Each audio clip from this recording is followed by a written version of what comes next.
श्री स्वामी समर्थ. मंडळी, स्वामी म्हणतात, व्यवहारात ज्याला चांगलं वागता येत नाही त्याला नाही परमार्थ करता येणार. व्यवहारात झालेल्या गोष्टींचा मनावर परिणाम होऊ देणार नाही असा निश्चय करावा आणि सद्गुरू आज्ञाप्रमाणे मानून तो तडीस न्यावा. साधनावर जोर द्यावा. स्वतः कोण याची ओळख करून घ्यावी. स्वामींसारखे कुणी नाही हे कळले म्हणजे मी कोण हे कळले.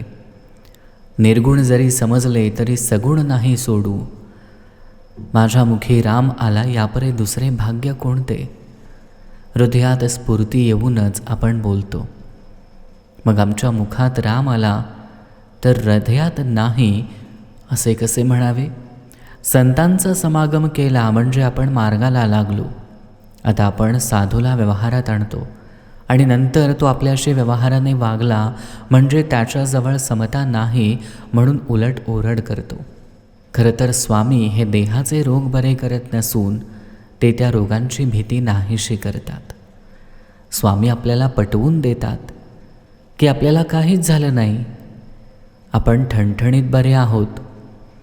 स्वामी म्हणतात, तू फक्त माझ्या भक्तीमध्ये राहा, माझ्या सेवेत राहा, तुला काही होऊ देणार नाही. स्वामींचे जगावर फार उपकार आहेत आणि आपणही त्या जगामधले एक आहोत. हजारो लोक स्वामींच्या नामाला लागणं हेच खरं स्वामींचं कार्य आहे. स्वामींचा कोणताही मार्ग हा वेदांच्या आणि शास्त्राच्या उलट असणं शक्यच नाही. स्वामी सूर्यासारखे जगावर स्वाभाविक उपकार करतात. सूर्याचं तेज कमी होतंय असं शास्त्रज्ञ म्हणतात, पण स्वामींचं तेज कधीच कमी होत नाही हे सगळे भक्त जाणतात. श्रीमंत आई बापाच्या पोटी जन्माला आलेला मुलगा भीक मागताना पाहून आपल्याला त्याची कीव येते. त्याप्रमाणे मनुष्य जन्माला येऊन आपण दुःख करतो हे पाहून स्वामींना वाईट वाटतं. एकूण योनी इतक्या आहेत की त्यामध्ये मनुष्यजन्म येणं कठीण आहे. मनुष्यजन्म येऊन भगवंताची प्राप्ती झाली नाही तर जीवाचे फार नुकसान आहे. म्हणून अत्यंत चिकाटीने स्वामींचा समागम करावा.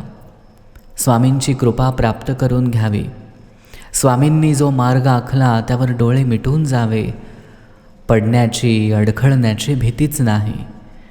आपण प्रपंचात इतके खोल जातो की स्वामींची हाक ऐकूच येत नाही. ती ऐकू येईल इतक्या तरी अंतरावर असावे. स्वामींच्या वचनावर विश्वास ठेवूया म्हणजे भगवत प्रेम लागेलच.